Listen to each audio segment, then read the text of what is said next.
Hi, everyone. This is Rosemary Coates in Silicon Valley. I'm your host for this edition of the Frictionless Supply Chain podcast. And I am also the executive director of the Reshoring Institute, where we help companies bring back or expand their manufacturing in the US. And I'm a contributing writer to Supply Chain Management Review. Today, we've got a really hot topic and something that we all need to learn about. We're going to discuss with Callie Edgren, the Director of Product Sustainability at Assent Software. And we're going to be talking about some of the new regulations and chemicals found in all kinds of products, from waterproof makeup to the chemical spill in East Palestine, Ohio. And these are important for supply chain professionals to know about and to worry about and to be included in our work. So let's get started. Welcome, Callie.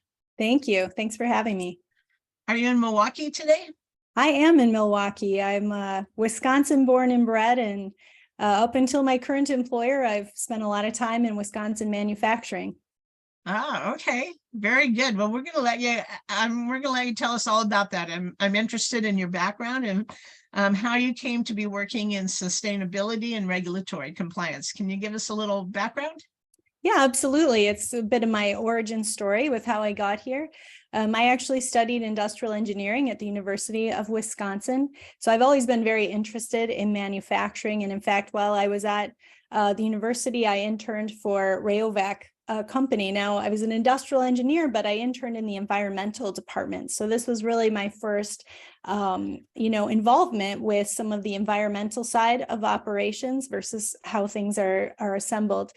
And then when I graduated from the university, I actually started working in Milwaukee for Rockwell Automation, which I spent the next 24 years at.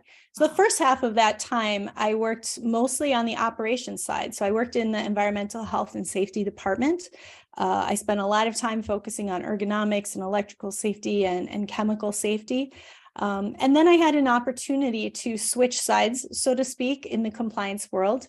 I spent a few years in the product design functions and then jumped over into product environmental compliance. And this was really a great blend of my past experience with the operations, environmental regulations, but also understanding our product design process and what it takes, to design and get those products to market. So it was a perfect match for product environmental compliance. I haven't looked back. At the time, there were a lot of newly evolving regulations that were impacting our markets, especially in the European Union, especially one called EU REACH. And so Rockwell determined we need a program for this. And so I worked at Rockwell. I developed a program. I led the product compliance function there for that company. And then I made a switch to another Wisconsin company, Kohler. Many people familiar with their kitchen and bath products, but they also have a large power business. And so I had the opportunity to work maybe more with some consumer products and develop a similar product compliance program there, focusing on materials and composition. And after that, I really enjoy building programs and helping manufacturing. And I had an opportunity to come to Assent, where I get to interface with a lot of different complex manufacturers. So it's been quite a journey, and I'm really excited that I have the opportunity to work with so many different complex manufacturers now on their compliance challenges. Yeah, that's terrific. So Assent is both software and services, is that right? Yeah, so we are a supply chain sustainability management software and service company. And that means that we help our customers, which are typically complex manufacturers, reduce their supply chain risk. And we do this along a couple different areas. Certainly the product compliance, especially materials compliance, but also sustainability and ESG topics and trade compliance as well. And so some of the services we provide, we go out to their suppliers, we collect data, we survey, maybe their greenhouse gas emissions, right, for scope 3 requirements. And then we help our customers compile all that so they can determine where their risk is. And also they can qualify that their products meet all of these other regulations around some of the chemicals so that they can be legally sold. So it's pretty exciting to be able to work with so many manufacturers that way. Yeah, I can relate to that for sure. I worked in industry for many years too, and then jumped into the big consulting world and never looked back. Yep. I love doing all kinds of different industries and solving all kinds of different problems. And yeah, it's really great. It's Yeah, really and there's great. never a dull So day, right? yeah, yeah, really. And no shortage of problems out there to solve. Right. Right. So, so I understand that the class of chemicals that we're particularly concerned about are called PFAS chemicals. Is that right? Yes. Can Yes. you tell us what they are and where they're found and what kind of products they're in? Sure. The short answer is everywhere and everything. No. PFAS, PFAS, it stands for per and polyfluoroalkyl substances. It's a family of synthetic substances. It actually dates back to before World War II. And they have tremendous physical properties, right? So they get used for things like waterproofing, oil proofing, non-stick surfaces, even electrical insulation. A lot of electronics have PFAS chemicals in them because they provide that electrical insulating properties. And some of you may be familiar with some of the common brand names like Teflon or Scotchgard.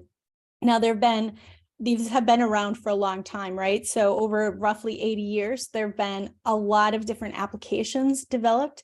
And because they're synthetic, they continue to come up with new ones. And the US EPA has actually assembled a list of over 12,000 of these PFAS chemicals. Yeah. And the thing that makes them so good at what they do is they have these very strong carbon fluorine bonds. But those strong bonds that, maybe make it difficult for, say, water to go through them also makes it difficult for them to break down. And for that reason, they're considered to be persistent chemicals, and that's led to their nickname of forever chemicals.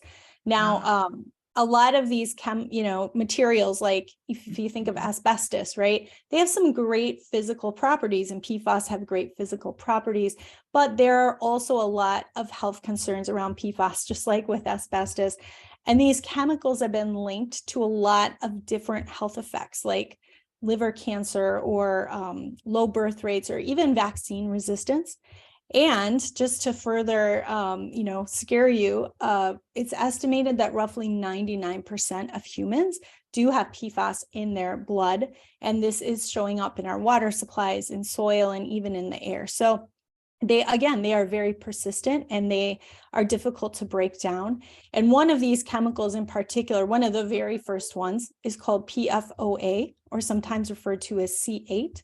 And this is actually the chemical that was the subject of the movie Dark Waters, which is based on a book called Exposure by Rob Bilott. So that's a PFAS chemical. I saw that movie. It was about Teflon, right? Yes. Right. Yep. Yeah, Exactly. and the use of Teflon in pans and that sort of thing. It was really amazing, startling even. Yeah, it's a fantastic, it's a great movie. It's a fantastic book, and it really outlines some of the history of this, and it's brought a lot of attention. There already was a lot of attention, but the lawsuits against manufacturers who create those chemicals has really been on the rise. You can read about 3M and DuPont and a lot of other lawsuits. But what we're starting to see, and that I think supply chain professionals should be concerned about, is that lawsuits are now starting to come to the companies that use the PFAS as well. So even if you're not the actual manufacturer of the chemical, we're starting to see state attorney generals filing lawsuits against the companies that use them, because they may discharge them in their waste, right? They may discharge them in the air. They may go out in the products that the companies sell. And we see this happening a lot with a lot of consumer products. Like last week, REI made a big announcement. They were being sued under a class action lawsuit. But again, the state attorney generals are looking at the industries that are using those chemicals and holding them responsible too. So I think this is really a global challenge for manufacturing, for supply chain. We're talking about 12,000 chemicals. Where are they? How are you using them? So they're in a lot of like kitchen products and that sort of thing, as well as cosmetics. I understand there's PFAS in cosmetics. I'm thinking I'm putting this stuff on my face every day. Right. This is why I don't have a lot of friends, because people get scared after they talk to me for a while. But yeah, your nonstick pans, they may say something like PFOA free. That doesn't mean they don't have one of the other 12,000 PFAS in them, right? So they're in your consumer goods, your clothing, if it's waterproof or stain proof, if you paid extra to Scotch Guard, your new sofa or Stain Master. All of those chemicals are PFAS chemicals. And again, they have great physical properties, but you might be sitting on that every single night while you're watching television, right? You might be putting it on your face with your makeup. Even dental floss has PFAS in it. Wow. So it really is everywhere, consumer products, industrial products. And that's the challenge. And are these connected to cancer and other physical harm? Is that kind of the idea that these chemicals are forever chemicals and you can't really get rid of them out of your body? Right, exactly. They are biopersistent. So, certain types of cancers, there have been increases on kidney, testicular cancer, liver cancer. Like I said, even the vaccine resistance, right, can be triggered by PFAS in your body. So there's a lot of different health effects. Now, to be clear, out of the 12,000, they haven't all been studied, right? So there's a little bit of a push-pull between the industrial world and the regulatory world of, do you ban the whole family or do you have to study them one by one? And that is one of the things that, industry, the American Chemistry Council, there's a lot of angst around looking at these all PFAS bans, but do we know that they're all bad? They just haven't all been studied. Yeah, and I would think, it's a trade-off also as a consumer. Do I want to use old-fashioned pans with Right. no Teflon, or do I want to iron. risk it and use Teflon? Yeah. Mhm. Yeah. So, and I guess what's surprising to me is that there aren't more regulations, in fact, on some of these chemicals that go into consumer products. Makeup, for example. I mean, why the heck aren't they warning me about my waterproof mascara, right? Right. So I think there's a lot of movement happening on the regulatory side, right? So there are a lot of regulations in development that are looking to restrict some of these chemicals, or there's actually a lot of disclosure of cosmetics regulations at the state level. So in the US, a lot of these regulations actually come out at the state level, not the federal level. But you live in California, and there are some new cosmetics disclosures laws there, right? So I think you will start to see some changes coming around that. And the regulators are definitely starting to respond to pressure from consumers and NGOs and just the medical community at large. Yeah, well, and I think it's our responsibility that we know now to inform others around us about what the potential dangers are, for sure. Absolutely. Are these the chemicals that were involved in the spill in East Palestine, Ohio? Yeah, so they actually were not. What was in Ohio was vinyl chloride. So vinyl chloride is not a PFAS. It doesn't have the fluorine in it. It's not considered to be a persistent chemical the way that the PFAS are. And if you were to look at the diamond placard, like you mentioned before, the health hazard is only a 2. So it's fairly low on its own, right? But if it burns, it can create some nasty byproducts like hydrogen chloride or phosgene, which is a nerve gas from the World War.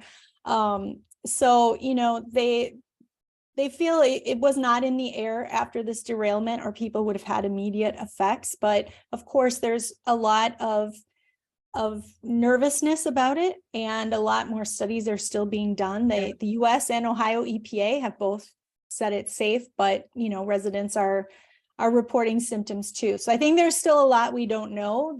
The NTSB, of course, is investigating. But that particular substance isn't a PFAS doesn't mean that there's certainly a lot of other dangerous chemicals out there, right? Yeah, and I think, as supply chain professionals, we're, especially if you work for a corporation, that you've got hazmat forms that you have to fill Mhm. out if you're shipping hazmat, or certain placards that need to be on the truck that picks up your goods, or the rail head, so that the public is aware that there's certain chemicals there. But I don't think there's a very good connection between that kind of working environment and our everyday use. And that awareness and that connection, I think, needs to be improved. Sure. So we know not only what we're doing from a supply chain perspective, but also how it affects all of the population on a day-to-day basis. And I think that's really important. I know, I've been reading about the new regulations on chemicals in Europe, Yes. and I think Europe's a little bit ahead of us in terms of managing these chemicals or addressing the regulations for them. What's the news around the new European regulations? So the European Union revised their chemicals management under this new regulation called REACH back in 2006. And it really leveled the chemicals approach across the EU. It's not that each individual EU member state didn't already have their own regulations, but what it did is it, for lack of a better term, it was as if it made it a federal law on the US side, right? And REACH has driven a lot of activity in my field ever since, again, my role at Rockwell was created as a response to this new regulation to develop a program for it. So REACH definitely has driven a lot of activities, and a lot of even American companies set up their product compliance programs around the REACH regulation. Now, it doesn't mean there weren't laws in the US. In fact, there are more chemicals and products laws in the US than there are in Europe. But this is, again, because, as I mentioned, in the US, a lot of it is done at the state level. And so maybe the enforcement action isn't as solid on the US side as it can be on the EU side because of this state by state patchwork. Also, the US equivalent to REACH would be the Toxic Substance Control Act, or TSCA. But TSCA has been around since 1976. It was reformed in 2016. And under the reform, the EPA was given a lot more authority to regulate existing chemicals. And I think PFAS are a great example because, as I mentioned, they were invented in the 1930s, right? The EPA didn't even exist until 1970. So a lot of these chemicals were already out there before the EPA or TSCA were even in existence. And I think what we're starting to see now is, after the TSCA reform of 2016, the Frank-Lautenberg Act, we're starting to see that the EPA does have more authority. And I think we're going to see a lot more pressure coming now at the US federal level under TSCA than maybe we did in the past. So a lot of companies that feel, I don't sell in Europe, so I don't need to worry about it, I think those days are kind of behind us. Yeah. There's a lot of coordinating agencies around the world that are now coordinating with all kinds of ideas like, global terrorism and global customs regulations, and, all sorts of things that are being coordinated worldwide that we haven't seen in the past, for sure. Well, I think also the digitization of the customs process and digitizing product compliance type of information makes enforcement easier, right? So maybe 30 years ago, it was, are you going to get caught, or is that customs official going to ask for a document? Now they're saying you need to upload it to our database before you can import. So I do think that it's getting easier for customs to enforce those requirements. And that's just, the advancement of technology is making it easier for them. Well, and I would think, what I've seen too is a lot of corporate boards are also interested in sustainability. And while they may not be specifically focused on these kinds of chemicals, the PFAS chemicals per se, sustainability is a category that is getting a lot of visibility.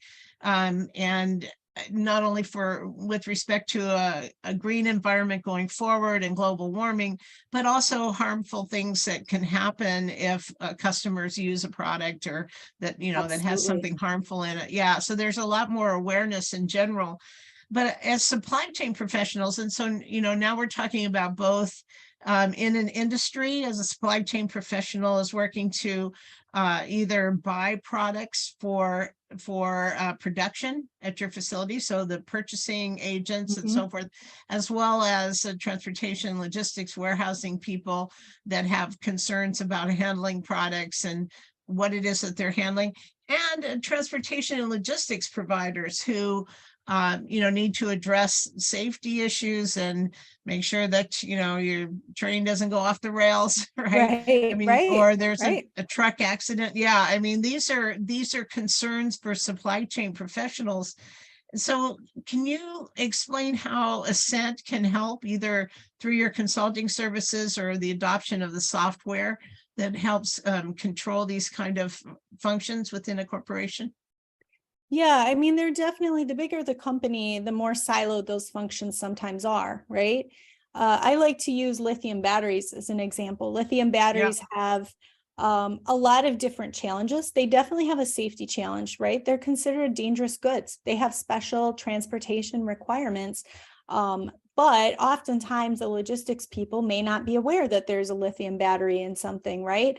Maybe Right. the product compliance people do because they know what's in the product. And I think that when companies are faced with some of these new challenges, they don't always know who should own it within the company, and you get into a little bit of a hot potato game.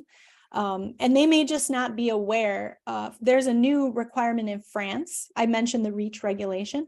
There's a new requirement in France that a customs form has to make a declaration with a special code against whether they're REACH compliant or not. So the people at a company who fill out the customs forms are usually import, export, or logistics Right. or trade compliance people. They're not the ones who deal with the REACH regulation to know if something is REACH compliant, right? That's a Yep. different silo. And so I think that company leaders need to start finding those interconnections between their logistics and EHS and product compliance and trade compliance. These regulations are becoming broader and broader across the tops. Yeah. And we really need to see how they're all interconnected. That is one thing that, we do at Assent, is help them, for example, connect their ESG, especially some of the environmental things, with some of these product environmental compliance requirements, so they can see the bigger picture. But I do think that it takes stepping back a little bit and seeing the whole forest instead of just your tree. And unfortunately, dedicating some resources really to understanding those relationships and who's going to make sure that battery, gets the proper packaging and gets on the right truck and fills out the right declaration for the Yeah, logistics folks. you hit on a very important topic that I see also. So, 40 years ago when I started working, you were absolutely right. There are these big silos. Nobody talked to each other. The logistics people didn't know what the procurement people were doing, and they had no relationship with production planning or anything like that. These days, fast forward, when we have most companies using an ERP system where they can see cause and effect relationships with data, as well as more integration of these various functions under a supply chain umbrella. It's a higher level look broadly across the organization. I think that's a very positive move. But I still think we need to escalate this up to the highest levels in an organization so they're aware of the risks that are involved, not only with the transport of your goods into the manufacturing site and outside to the customer, but also how they're treating those chemicals internally in manufacturing and, the end result of the product to the consumer. So these are all new areas of awareness that need to be, I think, brought under the umbrella of supply chain management. Absolutely. And I just want to make one comment about those in-house chemicals. Is a lot of the regulations, like we talked about with PFAS, could have an impact on your operations as well. So if, for example, 3M has announced they will no longer manufacture PFAS by the end of 2025, and this is going to cause a huge supply chain ripple effect. Yeah. And a lot of companies are looking at the products they make and which ones have PFAS and which ones don't, but they're overlooking the PFAS they need to keep their machinery running, right? That special oil that you have to use for that equipment that has a PFAS in it. And what is going to be the impact when 3M stops making the chemicals and now you can't get your materials to maintain your operations? And so I do think we need to shift away from just looking at the requirements for the products you're placing on the market, or the employee health and safety aspects, which is of course very important, but even some of those MRO materials are going to be impacted by these increasing regulations. And it could impact, you don't want to go lying down and not be able to repair your machinery. So I think procurement needs to also maybe broaden their mindset about what compliance means when it comes to these chemicals. And it's not just EHS, and it's not just what's going out the door, but it's their MRO as well. Yeah, I mean, I can see, a connection between procurement management and product development, who may know which Absolutely. chemicals are going into the product, and making procurement aware that down the line they're going to have to do something different, or they need to be watching for these things. So yeah, I'm in total agreement. There needs to be a lot more communication across functional lines, and supply chain should take the lead, I think, in this regard. Absolutely. And they're the ones who own the relationships with the suppliers, right? So they're going to be the best resource for all the other internal, the product compliance team and trade compliance team, because they are the ones who own those relationships. So I think procurement plays a very critical role in all of these regulations that we're talking about. Very interesting. You have such an interesting job, Callie. It is very interesting. I enjoy it. As we're winding down here, do you have any closing thoughts or recommendations for people that are working in supply chain regarding how to handle in the whole situation with PFAS?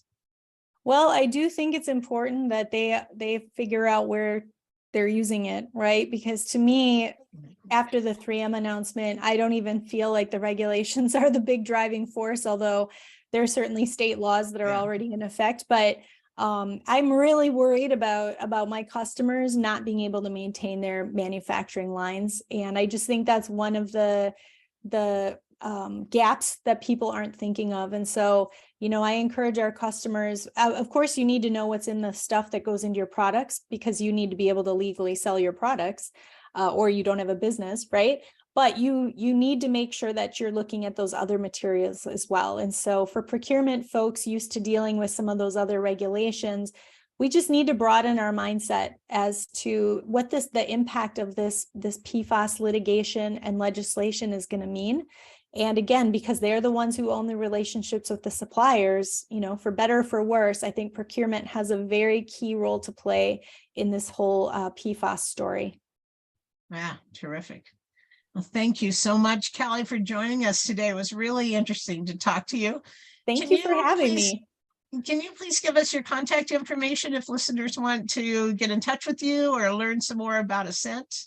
Yeah, absolutely. They can find me on LinkedIn, of course, but they can also email me at callie.edgren@assent.com. And, these topics or any other regulatory topics, I obviously enjoy talking about them, but definitely follow us on LinkedIn. We post a lot of blog posts and other articles out there. And of course we have webinars and other training materials as well. So hopefully I'll see lots of people there.